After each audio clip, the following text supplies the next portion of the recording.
Well, it appears to me that everybody's catching flights for the Euros, so I thought to myself, why not? Let's go, lads.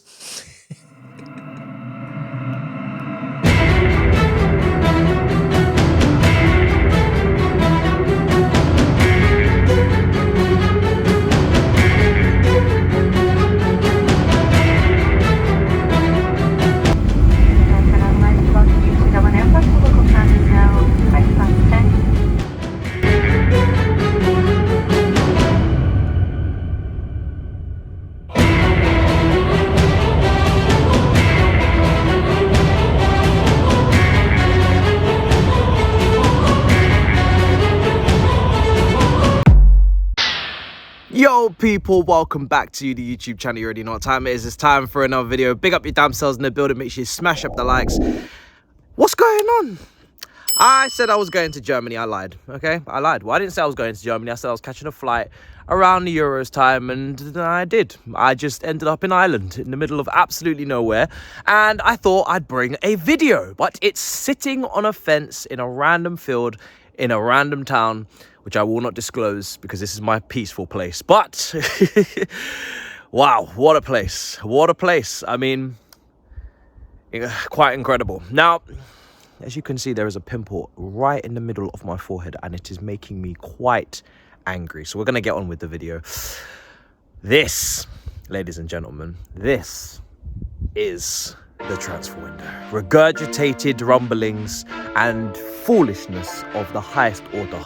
We have Benjamin Sesko finding out randomly, coincidentally, that he is staying at Leipzig until 25 or maybe 26. Obviously contractually more, but we all know he's kicking the can down the road for a big move later on down the line. Now, for me personally, I think it's actually the correct decision to make from his part because he's not done developing. And it kind of tells you what the striker market is looking like when everybody's absolutely begging on their knees for Benjamin Sesko. When, let's be honest, he was only a regular starter at Leipzig for the second half of the season. But that is the dire situation we're in, where a potential player without guarantees is getting people very frothy. So let's move on to what is currently going on, because Jason Duran from Aston Villa appears to be the main target now. 40 million I read, 50 potentially I read from Aston Villains. That's why I'm calling you Aston Villains, because what you're doing is devilish. It's a lot of money for someone that you barely use. It's even tough to analyze, really. All you can do is take little snippets and snaps and pray to the high heavens that what you're watching in these small, very condensed moments is something that is potentially quite exciting. But it's such a small scale and a small body of work because Watkins is always playing. That's why he's the risk. That's why Sesko is the preferred option personally, just purely because I've seen more of him. We've seen him at a high level. Duran is of a more, he's of a different mold to Jackson. He's an outlet. He's someone that's going to make the runs in behind. He's physical. He's got a really good shot on him, it would appear. Again, small sample size. So it's one of those deals that, okay, if you're bringing him to blend in with Jackson and to use as a rotational or backup option, it could do a job. But we're talking about someone coming in and consistently starting regular minutes under the pressure of Stamford Bridge faithful when he's not even been playing under the pressure at Villa on a regular basis. It's quite the jump. It's quite the leap for a team that are meant to be targeting top 4 next season. So it's a question. It's a concern.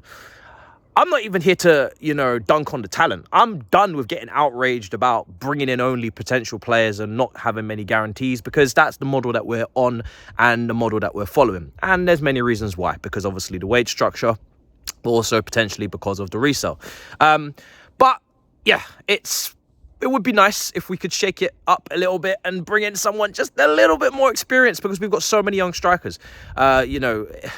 You bring in a Duran and you could say, right, that's good scouting done. He's got potential to be, potentially something very exciting. But then it's like, why is also Fofana and Washington not being spoken about in this breath? Why are they not options off the bench potentially next season? Have we done wrong by them? Have we not brought in FOMOs, but it is what it is at this point. I'm in the summer, I'm in my happy place, I'm in my peace, and I'm not going to rant and rave about bringing in someone who potentially is going to need half a season to get up to gear. But Also, it's interesting because Gallagher could be related, not from a brother-to-brother situation, more from a transfer situation, because, of course, Aston Villa are interested. And this is the only team I personally feel like he could go to that would not piss off the fan base in comparison to Tottenham. But it seems like, reportedly, unlikely that he'll take that move. Now, listen, I feel like this is a good move for him if the exit is inevitable, because they're playing Champions League football. They're a very ambitious club. I say that, but they're selling Douglas Luiz to Juventus for 20 million euros plus 2 players.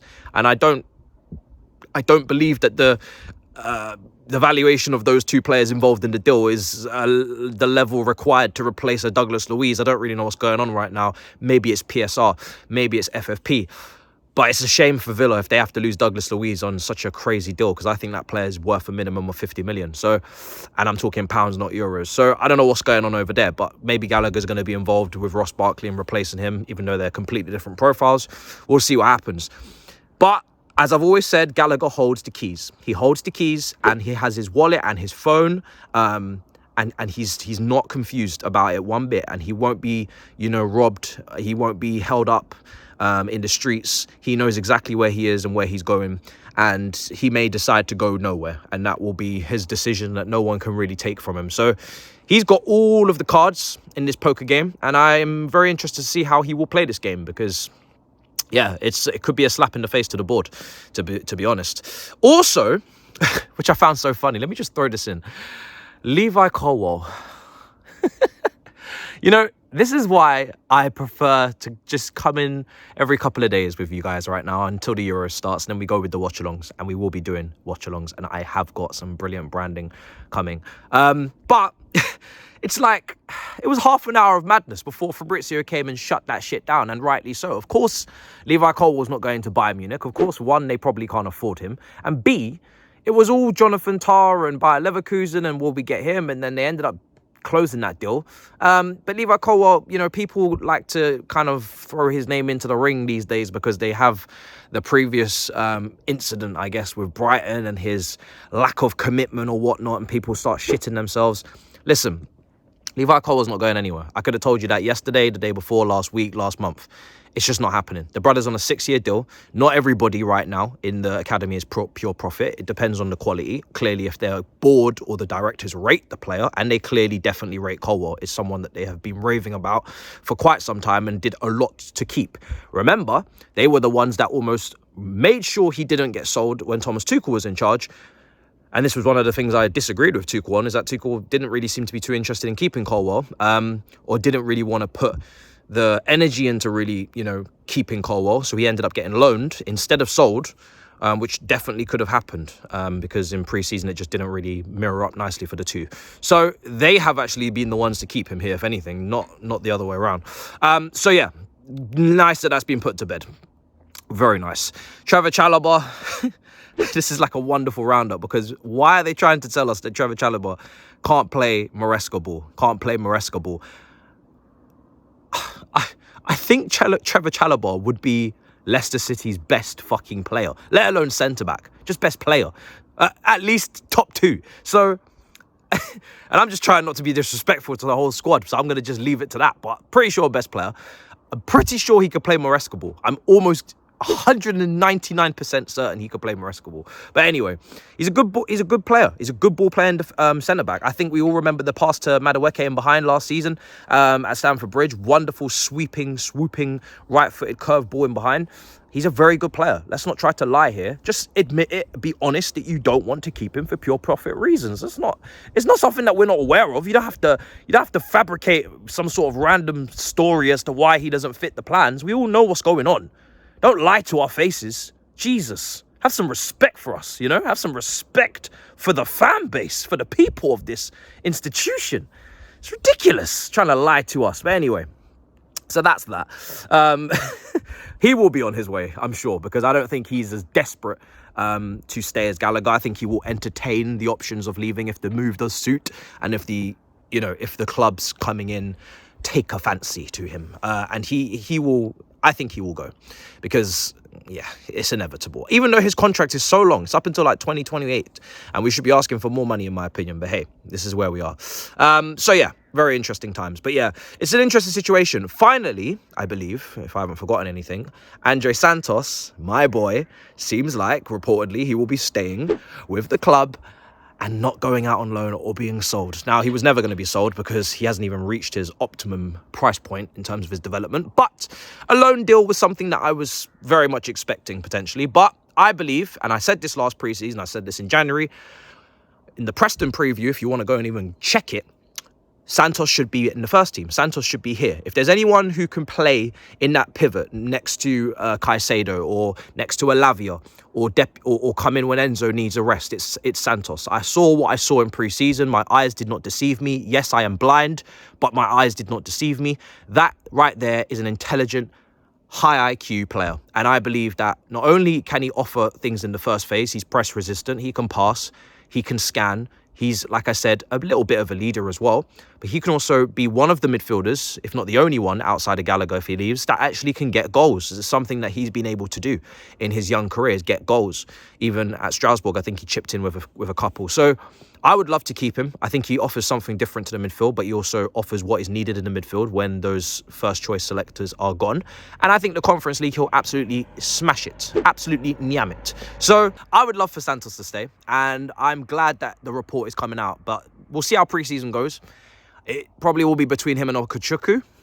I wouldn't mind if Okechukwu went out on loan. He's had a really long-term injury, and, you know, I think for him, even going to the Olympics is great for his confidence. But I also like Okechukwu. I think, you know, he was one of the few players away at Newcastle last season that actually could leave the pitch with their head held high. And when he was able to play, which was very few times, he actually did, I think, quite well. So, again, it's not about the scouting. It's not a question, you know, of the quality of the scouting in terms of young players. It's just about the balance as per usual, but we'll see how that goes. The market is really marketing, and it's not like as if anything is done or sealed or delivered. I want to bring up a name now that Sesko's off the table, because you're probably wondering, who do you want now? Because I was actually starting to warm up to Sesko, and it's not just because it's cold outside. I'm more thinking Guirassy right now. 17.5 million, Stuttgart, a manager at Stuttgart that we were linked with, that we were interested in, that didn't really want to leave the club. So playing a possession game, playing a attack-minded game in a team that had the ball, in a team where he actually had to be the outlet and hold up the ball and showed his technical side and his security and got an incredible goal rate. Now, I think that is naturally 100% going to drop off, and I don't think his goal rate is going to continue at the level that we saw last season. But for 17.5 million, for a 28-year-old, the injuries are a concern, I will admit, and I've said that previously. But outside of that, it's almost like a free hit. 17.5 million is nothing. And I know people will say there's no profit on that, or, you know, he's old. You can make exceptions. It's not like we're paying 40, 50, 60 million. It's not like we're offering him 100, 200, 300k a week. I get not doing that. I don't even want us to do that. But if we're talking about potentially bringing in a player for 17.5 million and his wages are going to be pretty low, and he's already had an incredibly impressive season, and he's coming in to kind of rotate and offer something different to Jackson, I personally don't see why we wouldn't entertain that move, considering the striker market. It's very bleak. Duran is going to cost, what, twice that amount? Probably 2.5 times that amount.